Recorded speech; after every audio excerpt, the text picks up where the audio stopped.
আমার ছেলে বিশ্বজিৎ আমার কোলে মাথা রেখে বলল, প্রকৃতি যে ভুল করেছে আমাদের মাছেলে করে, আসলে আমরা স্বামী-স্ত্রী হওয়ার কথা ছিল। আমি অবাক হয়ে তার চুলে হাত বুলাতে লাগলাম গু। এই গল্পটি সম্পূর্ণ শুনলে আপনাদের পানি অটোমেটিক বের হয়ে যাবে, সো যত দ্রুত সম্ভব হাতের কাছে টিস্যু নিয়ে বসে পড়ো। বিছানার চাদর যেন নষ্ট না হয় সেটা সম্পূর্ণ খেয়াল রাখার অনুরোধ জানিয়ে গল্পটি এখন শুরু করব। তার আগে সর্বশেষ অনুরোধ, দয়া করে এমন পানি বের করার গল্প নিয়মিত শুনতে আমাদের চ্যানেলটি সকলেই সাবস্ক্রাইব করুন। ধন্যবাদ। মেঘালয়ের নংক্লিউম গ্রামে সেই বিখ্যাত লিভিং রুট ব্রিজের পাশে আমাদের ছোট্ট কটেজ। চারপাশে কাশফুলের সমুদ্র, দূরে নীল পাহাড়। এখানে যেন বিশ্ব আমাদের থেকে অনেক দূরে। শুধু আমরা দুজন, আমি আর আমার ছেলে বিশ্বজিৎ। আমার বয়স ৪৫, বিশ্বজিতের বয়স ২৭। আমার স্বামী মারা গিয়েছিলেন যখন বিশ্বজিৎ মাত্র ৩ বছরের। আমি শিলংয়ে একটি কফি শপ চালাই, বিশ্বজিৎ একজন ফটোগ্রাফার। বিশ্বজিৎ কখনোই অন্য কোনো মেয়ের সাথে সম্পর্কে জড়ায়নি। সব মেয়েকেই সে বন্ধু হিসেবে দেখে। আমি প্রায়ই ওকে বলি, তোর বিয়ে করা উচিত কি? সে হাসে, বলে, মা, আমার তোমাকেই যথেষ্ট। আজ সকালে অসাধারণ সূর্যোদয় দেখার পর আমরা কটেজের বারান্দায় বসে চা খাচ্ছিলাম। হঠাৎ বিশ্বজিৎ এসে আমার কোলে মাথা রাখল, যেমন ছোটবেলায় রাখত। আমি তার চুলে হাত বুলাতে লাগলাম। বিশ্বজিৎ অনেকক্ষণ চুপ থাকার পর হঠাৎ কথাটা বলল। আমি অবাক হয়ে তার দিকে তাকালাম। তুই কি বলছিস রে? আমি হেসে জিজ্ঞাসা করলাম। বিশ্বজিৎ উঠে বসল। তার চোখে এক অদ্ভুত আবেগ। মা, তোমাকে কিছু কথা বলতে হবে আমাকে। গতকাল আমি একটা অদ্ভুত স্বপ্ন দেখেছি। আমি দেখলাম আমরা দুজনে আগের জন্মে দুটি ভিন্ন মানুষ ছিলাম, স্বামী স্ত্রী। কিন্তু কেউ আমাদের থাকতে দেয়নি একসাথে। আমাদের মৃত্যু হয়েছিল একসাথে। আমি হাসতে চেষ্টা করলাম, কিন্তু বিশ্বজিতের গাম্ভীর্য আমাকে থামিয়ে দিল। সে উঠে দাঁড়িয়ে বলল, চলো, আজ আমরা একটা জায়গায় যাব। আমি তোমাকে কিছু দেখাতে চাই। কোথায়? আমি জিজ্ঞাসা করলাম।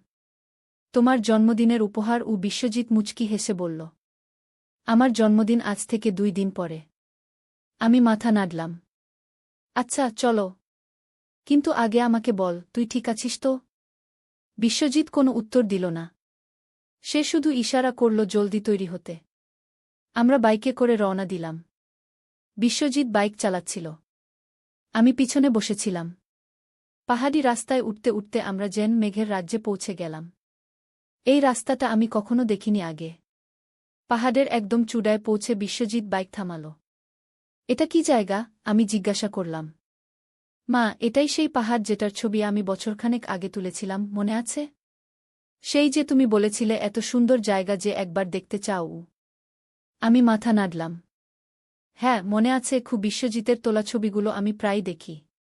তার ফটোগ্রাফিতে এক অদ্ভুত ম্যাজিক আছে। সে যেন ছবির মাধ্যমে কথা বলে। আমরা এগোতে লাগলাম। পাহাড়ের চূড়ায় পৌঁছে আমি দেখলাম একটা প্রাচীন মন্দির। ভাঙ্গাচোরা, জীর্ণ অবস্থা। অনেকটা উপেক্ষিত মনে হচ্ছিল। এই মন্দিরটা কার? আমি জিজ্ঞাসা করলাম। এটা একটা প্রাচীন প্রেমের মন্দির, বিশ্বজিৎ বলল। এখানে এমন জোড়ারা আসে যাদের বিয়ে করার অনুমতি নেই সমাজে।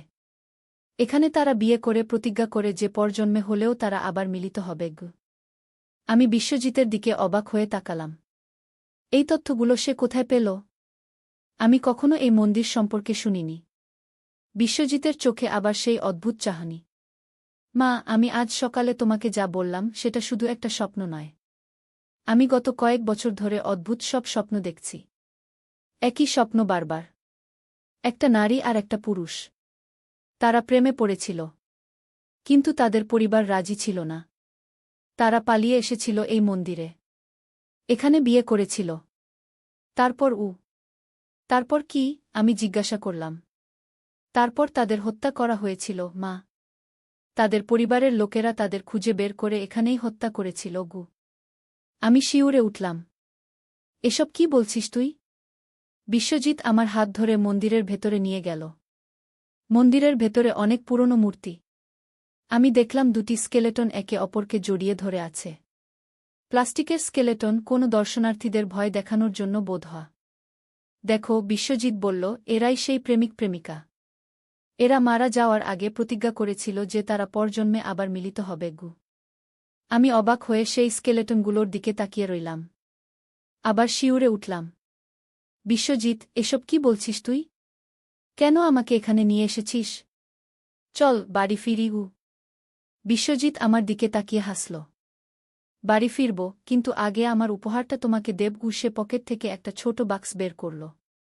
আমি অবাক হয়ে বাক্সটা খুললাম। একটা সোনার লকেট। লকেটে একটা অদ্ভুত সিম্বল। এটা কি? আমি জিজ্ঞাসা করলাম। এটা একটা প্রাচীন সিম্বল, মা। এর অর্থ হল পরজন্মে মিলন। আমি এটা তোমার জন্য কিনেছি। আমি লকেটটা হাতে নিয়ে ঘুরিয়ে ফিরিয়ে দেখলাম। এটা অদ্ভুত রকমের সুন্দর। তুই এটা কিনলি কোথা থেকে? আমি জিজ্ঞাসা করলাম। বিশ্বজিৎ কাঁধ ঝাঁকাল। মণিপুরে গিয়েছিলাম যখন ফটোশ্যুট করতে, সেখানে একটা অদ্ভুত দোকানে পেয়েছিলাম। আমি লকেটটা গলায় পরে নিলাম। অনেক সুন্দর। ধন্যবাদ। বিশ্বজিতের চোখে আবার সেই অদ্ভুত চাহনি। মা, আমি তোমাকে আরেকটা জিনিস দেখাতে চাই। সে আবার আমার হাত ধরে মন্দিরের পিছনে নিয়ে গেল। সেখানে একটা ছোট কুয়া। প্রাচীন, ভাঙ্গাচোরা। কুয়ার পাশে একটা পাথরের ফলক। তাতে কিছু লেখা। কি লেখা এখানে? আমি জিজ্ঞাসা করলাম। এখানে লেখা আছে, বিশ্বজিৎ বলল, যদি তোমার আত্মা পরজন্মে কাউকে খুঁজে পায়, তাহলে এই কুয়ার জলে তোমার প্রতিবিম্ব দেখলে তুমি তাকে চিনতে পারবে। আমি অবাক হয়ে বিশ্বজিতের দিকে তাকালাম। তুই কোথায় পেলি এসব? তুই তো এই ভাষা পড়তে পারিস না। বিশ্বজিৎ মুচকি হাসল। আমি গাইড বই পড়েছি, মা। আমি রাগ করে বললাম, তুই আমাকে ভয় দেখাচ্ছিস। চল বাড়ি ফিরি। বিশ্বজিৎ আমার হাত ধরে থামাল। মা, একবার কুয়ার ভেতরে তাকাও। আমি তোমাকে কিছু দেখাতে চাই। আমি অনিচ্ছা সত্ত্বেও কুয়ার ধারে গিয়ে ভেতরে তাকালাম। কুয়ার জলে আমার প্রতিবিম্ব দেখা গেল। কিন্তু কেমন যেন অন্যরকম। আমি আরও ভালো করে তাকালাম। আমার প্রতিবিম্বে আমার চেহারা বদলে যাচ্ছে। অন্য একজন নারীর চেহারা। গায়ের রং কালো। লম্বা কালো চুল। আমি ভয়ে পিছিয়ে এলাম। এটা কি? এটা কি করে সম্ভব? বিশ্বজিৎ আমার পাশে এসে দাঁড়াল। মা, এটাই সেই প্রমাণ। আমার স্বপ্নগুলো মিথ্যা নয়। আমি কাঁপতে কাঁপতে বললাম, কিসের প্রমাণ? কি বলতে চাইছিস তুই? মা, আমরা আগের জন্মে সত্যিই স্বামী স্ত্রী ছিলাম। সেই প্রেমিক প্রেমিকা যাদের এখানে হত্যা করা হয়েছিল, তারা আমরা। আমি রেগে গেলাম। বিশ্বজিৎ, এটা কোনো মজার বিষয় নয়। তুই আমার ছেলে। আমি তোর মা। এসব কি বলছিস তুই? বিশ্বজিৎ শান্তভাবে বলল, মা, আমি জানি এটা বিশ্বাস করা কঠিন। কিন্তু আমি গত 1 বছর ধরে এই বিষয়ে গবেষণা করছি। আমি সারা উত্তর পূর্বাঞ্চলে ঘুরে ঘুরে তথ্য সংগ্রহ করেছি। এই মন্দিরের ইতিহাস, সেই প্রেমিক প্রেমিকার কাহিনী, আমার স্বপ্নগুলো, সবকিছুই মিলে যাচ্ছে। আমি মাথা নাড়লাম। বিশ্বজিৎ, তোর মাথা খারাপ হয়ে গেছে। তুই কি চাইছিস? তুই কি চাইছিস আমার থেকে? বিশ্বজিৎ আবার আমার হাত ধরল। আমি চাই তুমি বিশ্বাস করো। আমি চাই তুমি নিজের ভেতরে তাকাও। তুমিও স্বপ্ন দেখো, তাই না? সেই একই স্বপ্ন। একটা মন্দির, একটা পুরুষ, হত্যা। আমি অবাক হয়ে বিশ্বজিতের দিকে তাকালাম। সত্যি কথা বলতে, আমিও এরকম স্বপ্ন দেখি। কয়েক বছর ধরে। একটা অচেনা পুরুষ। আমার স্বামী নয়। একটা মন্দির। চিৎকার। রক্ত। আমি কিছু বলার আগেই হঠাৎ আমরা একটা শব্দ শুনলাম। কেউ যেন মন্দিরে ঢুকল। বিশ্বজিৎ আমাকে ইশারা করল চুপ থাকতে। আমরা সন্তর্পণে মন্দিরের সামনের দিকে গেলাম। দেখলাম একজন বৃদ্ধ লোক দাঁড়িয়ে আছে। খুব বয়স্ক। সাদা ধবধবে দাড়ি। গায়ে গেরুয়া কাপড়। আপনারা এসেছেন, বৃদ্ধ বললেন, আমি আপনাদের অপেক্ষায় ছিলাম। আমি বিশ্বজিতের দিকে তাকালাম। বিশ্বজিৎ বিব্রত হয়ে বলল, বাবা, আপনি কে? আপনি আমাদের চেনেন? বৃদ্ধ হাসলেন। আমি এই মন্দিরের পুরোহিত। আমি অনেক বছর ধরে এখানে আছি। আমি অপেক্ষা করছিলাম তোমরা কবে ফিরে আসবে। আমি বিশ্বজিতের হাত শক্ত করে ধরলাম। চলো আমরা এখান থেকে যাই। বৃদ্ধ আমার দিকে তাকিয়ে বললেন, আপনি ভয় পাবেন না, মা। আপনার ছেলে সত্যি কথাই বলছে। আপনারা দুজনে আগের জন্মে এখানে এসেছিলেন। আমি নিজে আপনাদের বিয়ে দিয়েছিলাম। আমি অবাক হয়ে বললাম, কি বলছেন আপনি? সেটা তো 200 বছর আগের কথা। বৃদ্ধ হাসলেন। মা, আমার বয়স 300 বছরের বেশি।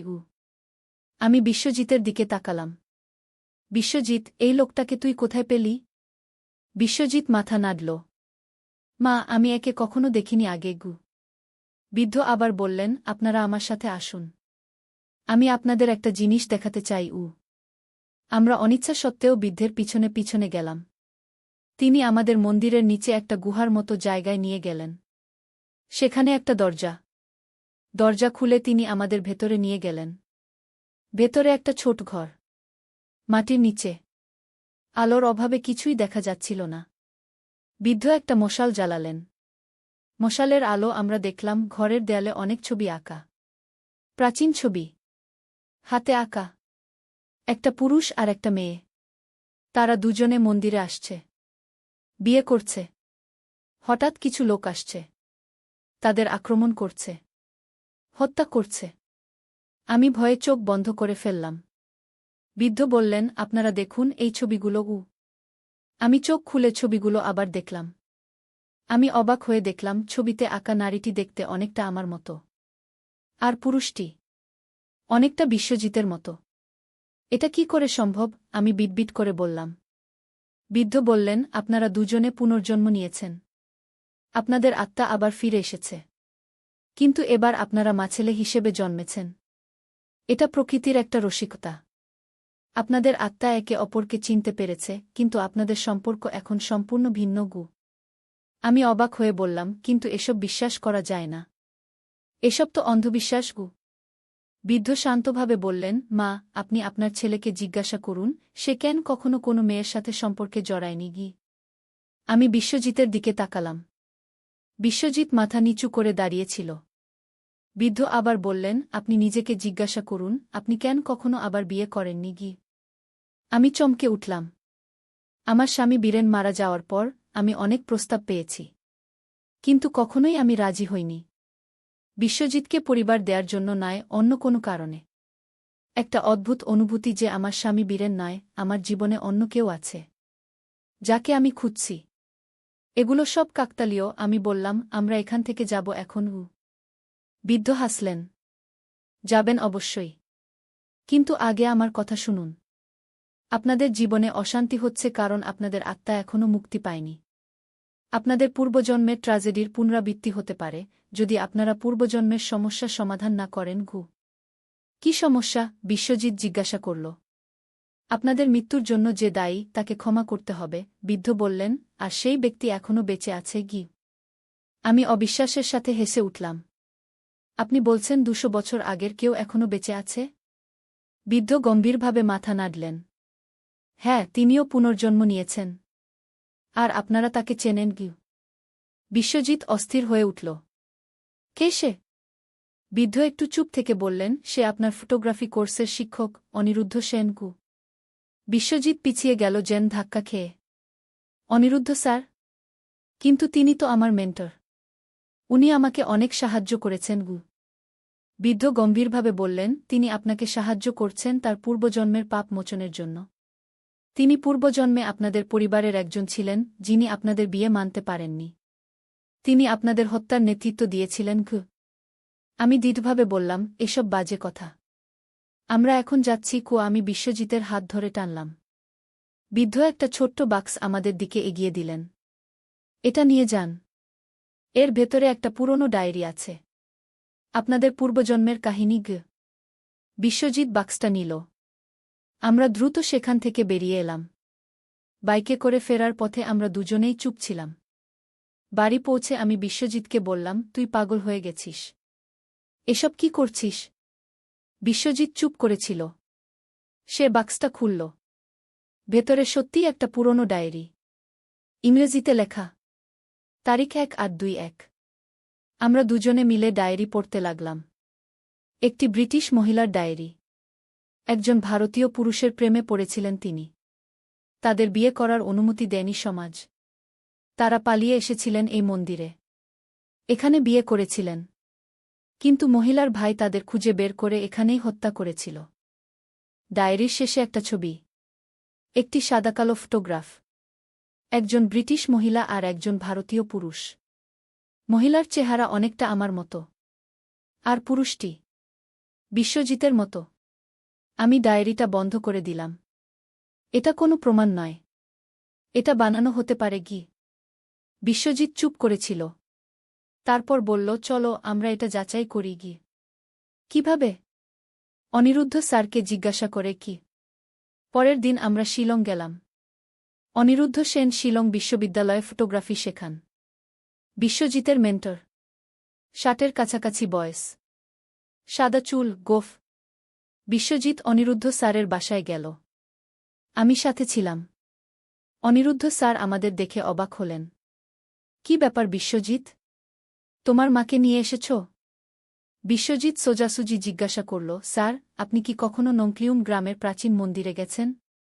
অনিরুদ্ধ স্যারের মুখ ফ্যাকাশে হয়ে গেল। তিনি একটু চুপ থেকে বললেন, তোমরা সেখানে গিয়েছিলে? বিশ্বজিৎ মাথা নাড়ল। হ্যাঁ, আমরা সেখানে একজন বৃদ্ধ পুরোহিতের সাথে দেখা করেছি। অনিরুদ্ধ স্যার চেয়ারে বসে পড়লেন। আমি জানতাম একদিন না একদিন এটা হবে। আমরা অবাক হয়ে তার দিকে তাকালাম। অনিরুদ্ধ স্যার নিজেকে সামলে নিয়ে বললেন, তোমরা বসো। আমি তোমাদের সব বলছি। আমরা বসলাম। অনিরুদ্ধ স্যার শুরু করলেন, হ্যাঁ, আমি সেই বৃদ্ধকে চিনি। সেই মন্দিরও চিনি। আমি জানি তোমরা কে। কি বলছেন আপনি? আমি জিজ্ঞাসা করলাম। অনিরুদ্ধ স্যার আমার দিকে তাকিয়ে বললেন, আপনি এলিজাবেথ ব্রাউনের পুনর্জন্ম। আর বিশ্বজিৎ হল রাজেশ মিশ্রের পুনর্জন্ম। 1821 সালে আপনারা দুজনে প্রেমে পড়েছিলেন। কিন্তু সমাজ আপনাদের বিয়ে মেনে নেয়নি। আপনারা পালিয়ে এসেছিলেন সেই মন্দিরে। এলিজাবেথের ভাই জন ব্রাউন আপনাদের খুঁজে বের করে হত্যা করেছিল। আর আপনি? বিশ্বজিৎ জিজ্ঞাসা করল। অনিরুদ্ধ স্যার নিচু গলায় বললেন, আমি জন ব্রাউনের পুনর্জন্ম।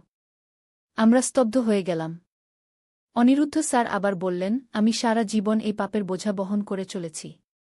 আমি জানি আমি কি করেছিলাম। আমি বিশ্বজিৎকে খুঁজে বের করেছিলাম তার ফটোগ্রাফির মাধ্যমে। আমি তার প্রতিভা দেখে বুঝতে পেরেছিলাম সে কে। আমি তাকে সাহায্য করে আমার পাপের প্রায়শ্চিত্ত করতে চেয়েছি। আমি এখনও অবিশ্বাসের মধ্যে ছিলাম। কিন্তু এসব বিশ্বাস করা যায় না। অনিরুদ্ধ স্যার একটা ড্রয়ার খুললেন। বের করলেন একটা পুরনো ছবি। একজন ইউরোপীয় পুরুষের ছবি। সাদাকালো।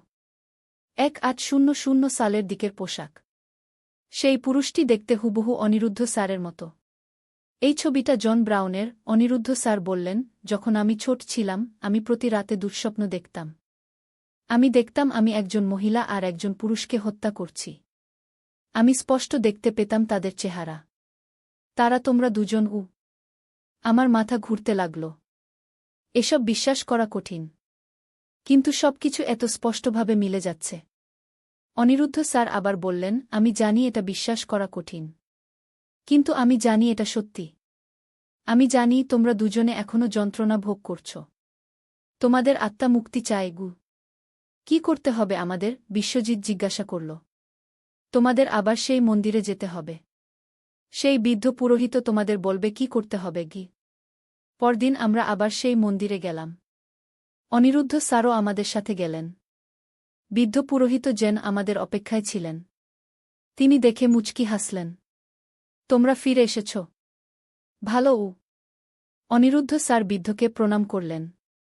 আমি একে আগেও দেখেছি। তিনি আমাদের বললেন, যখন আমি নতুন শিলং এসেছিলাম তখন একবার এই মন্দিরে এসেছিলাম।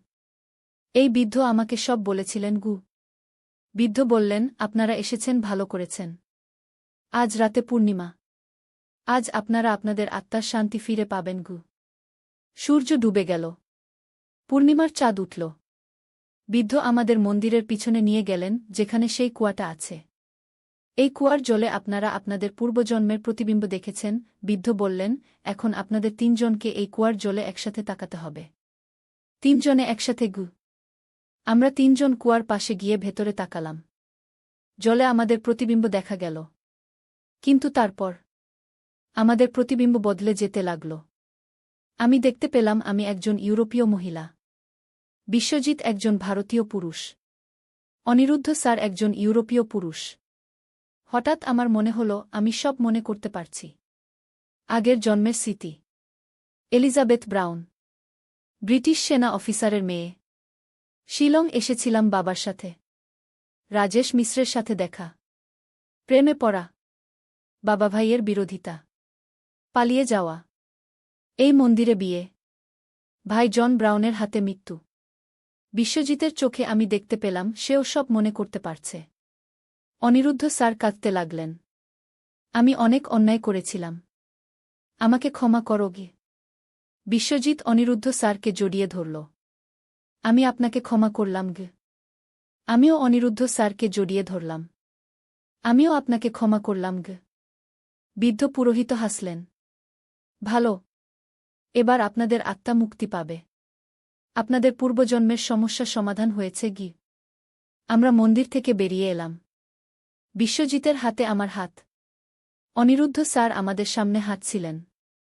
হঠাৎ আমি দেখলাম দূরে কয়েকজন লোক আসছে। একদল পর্যটক বোধ হয়। রাতে এই নির্জন জায়গায় পর্যটক? অদ্ভুত। আমি ভালো করে তাকিয়ে দেখলাম তারা অস্ত্র নিয়ে আসছে। খঞ্জর, তলোয়ার। পোশাক দেখে মনে হচ্ছে স্থানীয় উপজাতির লোক। ওরা কারা? আমি অনিরুদ্ধ স্যারকে জিজ্ঞাসা করলাম। অনিরুদ্ধ স্যার ভয়ে পিছিয়ে গেলেন। ওরা ওরা সেই পুরনো উপজাতির লোক, যারা মনে করে এই মন্দিরে যারা বিয়ে করে তাদের হত্যা করতে হয়। কি? আমি চিৎকার করে উঠলাম। বিশ্বজিৎ বলল, মা, আমরা পালাই। কিন্তু লোকগুলো আমাদের ঘিরে ফেলেছিল। তারা আমাদের দিকে এগিয়ে আসতে লাগল। হঠাৎ বৃদ্ধ পুরোহিত কোথা থেকে এসে আমাদের সামনে দাঁড়ালেন। থামো, তিনি বাধা দিলেন, এরা তোমাদের শত্রু নয়।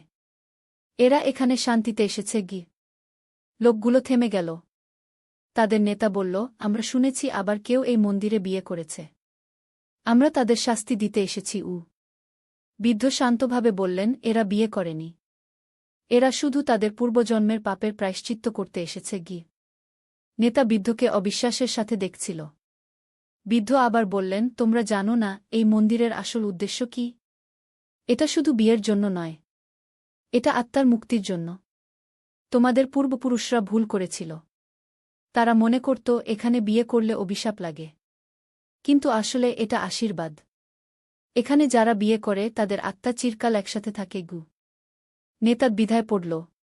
কিন্তু আমাদের পূর্বপুরুষরা তোমাদের পূর্বপুরুষরা ভুল বুঝেছিল। বৃদ্ধ বললেন, তারা অন্যায় করেছিল।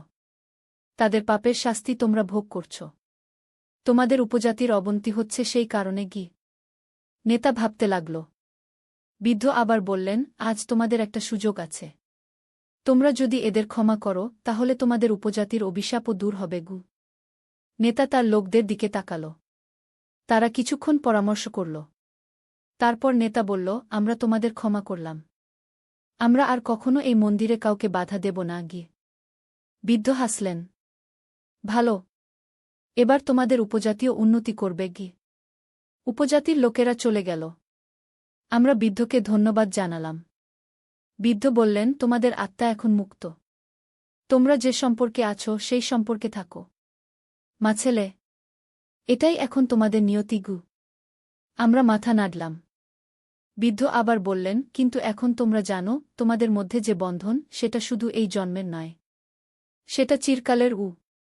আমরা বাড়ি ফিরে এলাম। অনিরুদ্ধ স্যার শিলং ফিরে গেলেন। আমরা আবার আমাদের স্বাভাবিক জীবনে ফিরে এলাম। কিন্তু এখন আমরা জানি আমাদের মধ্যে একটা অদৃশ্য বন্ধন আছে। এটা আমাদের আত্মার বন্ধন। এটা জন্মজন্মান্তরের বন্ধন।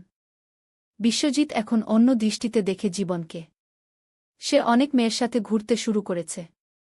সে বিয়ের কথাও ভাবছে। একদিন সে আমাকে বলল, মা, আমি রিমা নামে একটা মেয়ের সাথে দেখা করেছি। আমার মনে হয় ও আমার জীবনের সঙ্গী হতে পারে গি। আমি খুশি হয়ে বললাম, খুব ভালো। কবে দেখা করাবি আমার সাথে? বিশ্বজিৎ হাসল। আগামী সপ্তাহে ও আমাদের বাড়িতে আসবে গি। এভাবেই আমাদের জীবন আবার স্বাভাবিক হয়ে গেল। কিন্তু আমরা কখনো ভুলিনি আমাদের পূর্বজন্মের কাহিনী। আমরা কখনো ভুলিনি আমাদের মধ্যে যে সম্পর্ক সেটা কত গভীর, কত প্রাচীন। আরেক দিন কটেজের বারান্দায় বসে এক কাপ চা হাতে বিশ্বজিৎ বলল, মা, তুমি কি কখনো ভাবো আমাদের পূর্বজন্মের কথা? আমি মাথা নাড়লাম। প্রতিদিন, প্রতি মুহূর্তে গু। বিশ্বজিৎ হাসল। আমিও। আমার মনে হয় প্রকৃতি আমাদের সাথে যা করেছে সেটা ঠিকই করেছে। আমাদের আত্মা চিরকাল একসাথে থাকবে, কিন্তু প্রতিটা জন্মে আমাদের সম্পর্ক হয়তো ভিন্ন হবে গু। আমি চায়ের কাপে চুমুক দিয়ে বললাম, হ্যাঁ রাজেশ গু। বিশ্বজিৎ অবাক হয়ে আমার দিকে তাকাল। আমি হেসে বললাম, তুই আমার ছেলে। কিন্তু আমি জানি তোর আত্মায় রাজেশ বাস করে গি। বিশ্বজিৎ হাসল। আর তোমার আত্মায় এলিজাবেথ গু। আমরা দুজনে দূরের পাহাড়ের দিকে তাকিয়ে রইলাম। এখন আমরা জানি আমাদের মধ্যে যে সম্পর্ক সেটা শুধু রক্তের নয়, সেটা আত্মার, সেটা চিরন্তন।